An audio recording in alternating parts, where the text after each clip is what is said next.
우리는 지난 3일 동안 기도 11조를 통해서 겸손의 왕이신 예수 그리스도에 대해서 함께 살펴보았습니다. 예수님의 초림은 겸손의 왕으로 이 땅에 오셨습니다. 하나님이신 그분이 신적 권위와 영광, 그리고 하나님의 능력과 동등됨을 취하시는 분이 그것을 버리고 피조물의 육신을 입고 이 땅에 아기의 모습으로 출생을 하셨습니다. 그리고 그분이 오신 곳은 궁궐과 왕궁이 아니라 조그마한 마구간 말구유 위에 누이시게 됩니다. 그리고 수많은 사람들이 예수님의 오심을 찬양한 것이 아니라 주변에 있었던 몇 명의 사람들, 목동과 동방박사들, 그들만이 예수님께서 하나님의 아들이심을, 구세주이심을 알고 찬양했습니다. 이처럼 예수님의 초림은 겸손의 왕으로 이 땅에 오시게 되었습니다.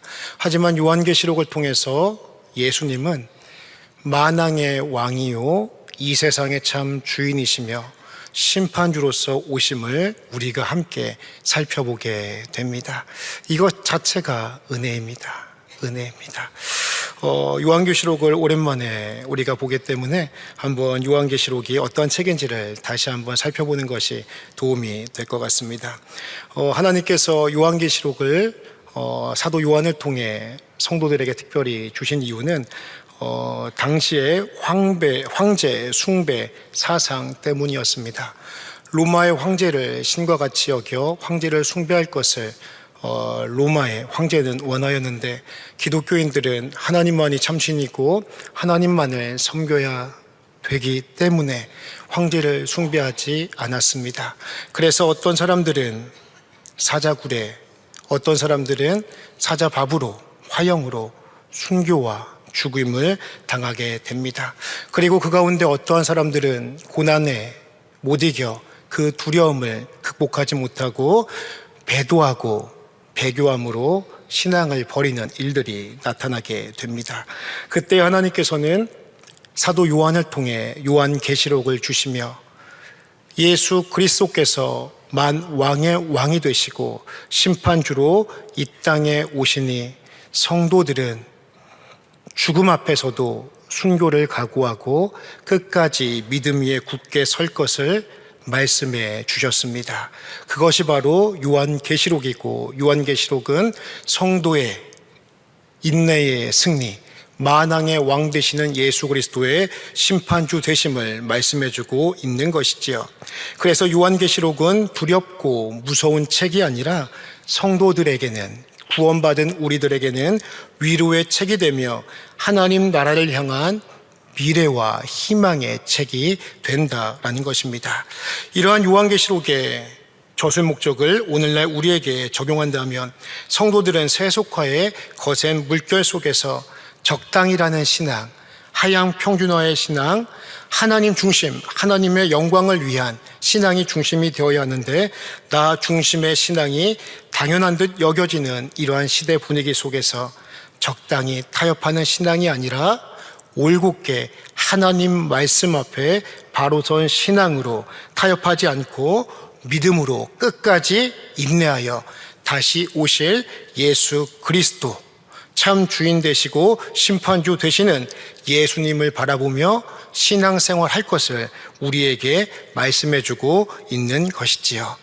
오늘 우리가 함께 본 요한계시록 10장의 말씀도요, 이러한 관점에서 사도 요한을 통해 오늘 우리에게 귀중한 메시지를 던져주고 있습니다. 이제 하나씩 살펴보도록 하겠습니다. 요한계시록 10장에는요, 두 명의 등장인물이 나타나게 됩니다. 한 사람은 사도 요한입니다. 그리고 다른 한 사람은 정체가 명확하지 않은 힘센 다른 천사입니다. 먼저 이 힘센 다른 천사를 우리가 한번 살펴보도록 하겠습니다. 우리가 1절 말씀을 다 함께 읽도록 하겠습니다. 10장 1절을 다 함께 읽습니다. 시작. 내가 또 보니 힘센 다른 천사가 무지개가 있고 그 얼굴은 해 같고 그 발은 불기둥 같으며. 아멘. 힘센 다른 천사의 모습을 네 가지로 비유해서 말씀해 주고 있습니다. 첫 번째 묘사는요, 힘센 다른 천사는 구름을 입고 하늘에서 내려왔다 라고 이야기를 합니다. 구름을 입고 내려오는 존재는요, 성경 말씀에 예수 그리스도를 표현하고 있습니다. 계시록 1장 7절 말씀은 이렇게 표현합니다. 볼지어다 그가 구름을 타고 오시리라. 각 사람의 눈이 그를 보겠고 그를 찌른 자들도 볼 것이요 땅에 있는 모든 족속이 그로 말미암아 애곡하리니 그러하리라. 아멘. 예, 구름을 타고 예수 그리스도께서 이 땅에 오심을 말씀해주고 있습니다. 그 다음 이 힘센 천사를 어떻게 묘사하고 있느냐? 그 머리 위에 무지개가 있다, 이렇게 표현하고 있습니다. 무지개 하면 떠오르는 구약의 사건이 있습니다. 어떠한 사건이 떠오르십니까? 예, 노아의 홍수 사건이 떠오릅니다. 노아의 홍수 사건 하면 우리가 생각할 수 있는 것은 하나님의 준엄하신 심판이었습니다. 그래서요, 이 신적인 존재, 이 특별한 힘센 천사는 하나의 심판을 상징하는 존재임을 우리가 알 수가 있습니다. 그리고 세 번째로 어떻게 묘사하고 있습니까? 그의 얼굴이 해와 같이 빛났다라고 표현하고 있습니다. 성경 말씀에 얼굴이 해와 같이 빛난 사건은 두 번이 있습니다. 구약에서는요, 모세가 시내산에서 하나님을 배운 다음에 그 영광의 빛에서요 얼굴이 빛났음을 말씀해주고 있습니다.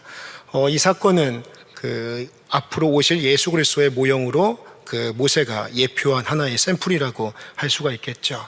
그리고 신약에서는 변화상에서 마태복음 17장에서 알 수 있는 것처럼 변화상에 올라가신 예수님의 얼굴이 해같이 빛났음을 우리는 알 수가 있습니다. 그런데요, 이 힘센 천사의 모습이요 얼굴에 해같이 빛나는 모습을 가지고 있었다라는 것이죠. 그리고 네 번째로 이 힘센 천사의 발은 무엇과 같았습니까?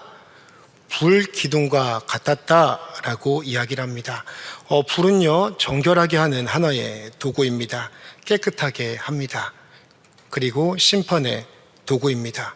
그리고 이 불기둥과 같은 발이 오른발은 바다에, 왼발은 땅에 디디고 늠름하게 서 있음을 말씀해주고 있습니다. 이것은 무엇이냐? 땅과 바다의 통치자, 5대양 6대주의 지배자로서 이 천사가 가지고 있는 전능성과 위엄과 힘을 상징하고 있는 것이지요. 그래서요, 이 힘센 천사는 예수 그리스도의 모습을 힘과 권능을 가진 심판자인 동시에 전능자로서 신적 권능을 가진 하나님과 예수 그리스도의 대리자임을 우리는 본문을 통해 알 수가 있는 것이지요. 그리고 이 힘센 천사의 손에는 무엇이 들려있다고 이야기를 합니까? 작은 두루마리, 작은 책이 있다고 합니다.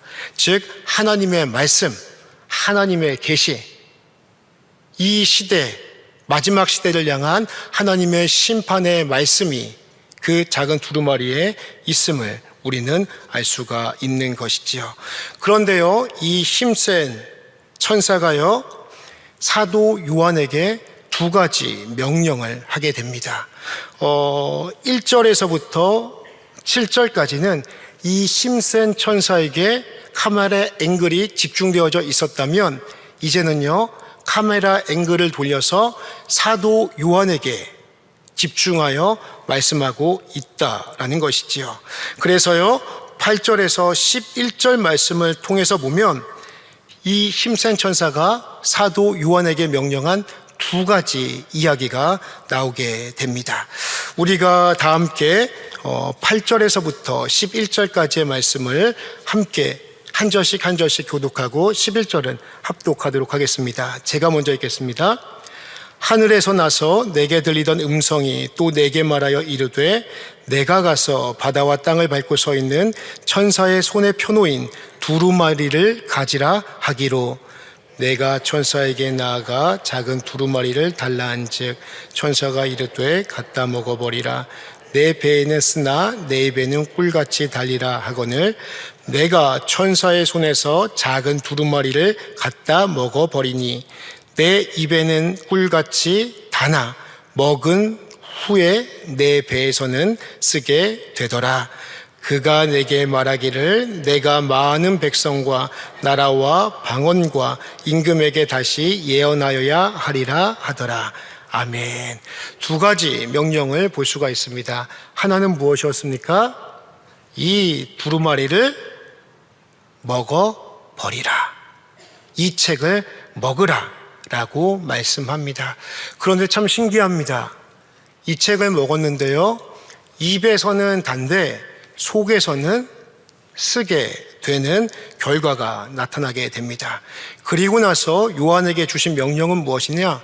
이 책을 먹었으니 너는 11절 말씀처럼 많은 백성과 나라와 방언과 임금들에게 다시 예언하여야 하리라 라는 사명으로의 초청, 다시 하나님의 말씀, 하나님의 심판의 메시지를 열방 가운데 모든 민족에게 전하여 한다라는 하나님의 명령을 전하고 있는 것입니다.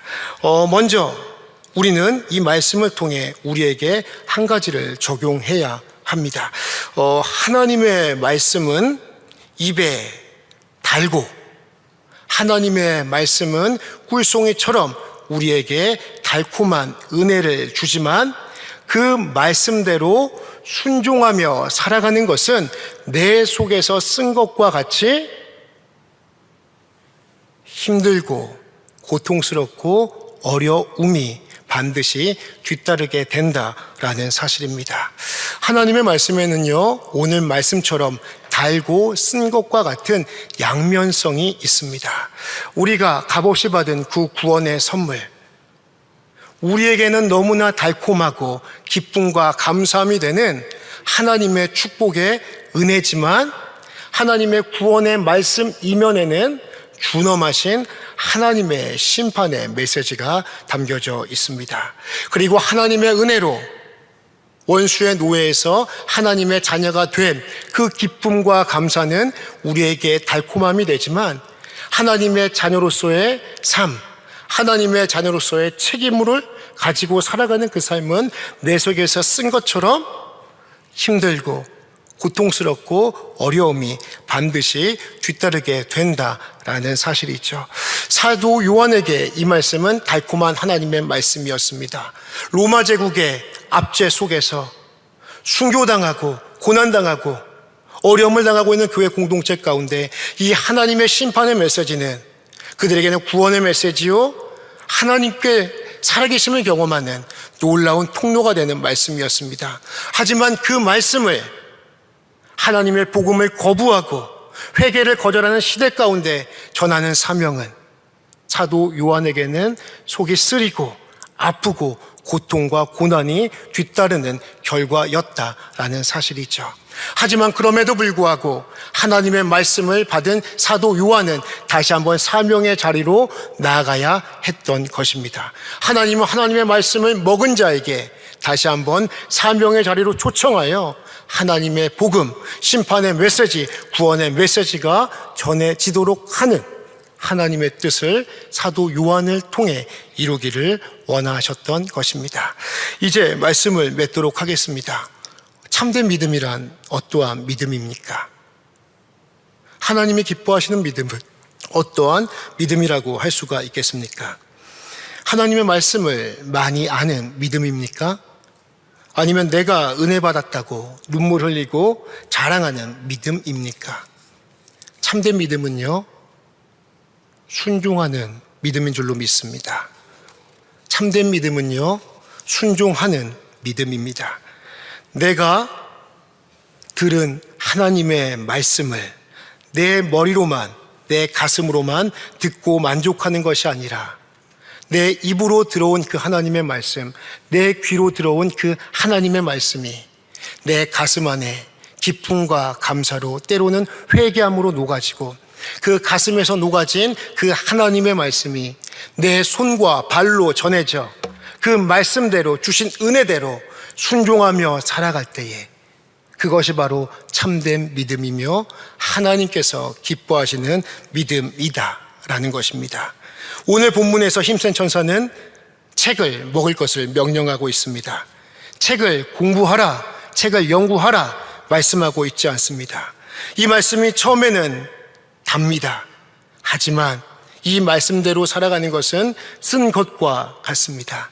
하지만 힘들고 어려워도 눈물 나고 포기하고 싶어도 꿋꿋이 인내하며 내가 받은, 내 입에 먹은 그 말씀을 내 손과 발로 믿음으로 살아갈 때에 그것은 결국 내 입에는 단 것이 내 속에서는 쓰게 되나 하나님 앞에 결국 단 것으로 아름답게 열매 맺게 되는 것입니다. 왜냐? 그것은 우리의 심판주 되시는 만왕의 왕 예수 그리스도께서 마지막 날 우리를 맞아 주시며 수고했다 내 사랑하는 아들, 내 사랑하는 딸아 칭찬해 주실 것이기 때문입니다. 디모데후서 4장 7절에서 8절까지의 말씀을 보면 이 땅에서의 삶을 얼마 남겨두지 않은 사도 바울의 믿음의 고백을 볼 수가 있습니다. 나는 선한 싸움을 싸우고 나의 달려갈 길을 마치고 믿음을 지켰으니 이제 후로는 나를 위하여 의의 면류관이 예비되었으므로 주 곧 의로우신 재판장이 그날에 내게 주실 것이며 내게만 아니라 주의 나타나심을 사모하는 모든 자에게도 니라. 아멘. 의로우신 재판장이 우리를 기다리고 있습니다. 하나님의 말씀대로 살아가는 것은 쉽지가 않습니다. 이 시간 말씀을 드셨다면 그 말씀을 내 입에만 담고 계지 마십시오. 그 말씀을 내 가슴으로 녹이시고 내 손과 발로 녹이셔서 내 가정 가운데, 내 직장 가운데 아직도 하나님의 심판의 메시지를 알지 못하는 자들, 그들을 향하여 내가 받은 구원의 메시지, 내가 받은 심판의 메시지를 힘있게 증거하심으로 다시 사명의 자리로 사도 요한처럼 나가시는 저와 우리 모두 되시기를 주의 이름으로 축원합니다. 이 시간 주신 말씀 생각하며 하나님 말씀을 먹는 것으로만 만족하는 신앙이 아니라 먹은 만큼 쓰고 어렵고 힘들더라도 살아가는 믿음을 허락하여 주옵소서. 내가 다시 사명의 자리로 나아가 주의 심판의 말씀, 구원의 메시지를 다시 한번 증거하며 나가는 사명자 되게 하여 주옵소서. 우리 주여 한번 부르짖고 기도하겠습니다.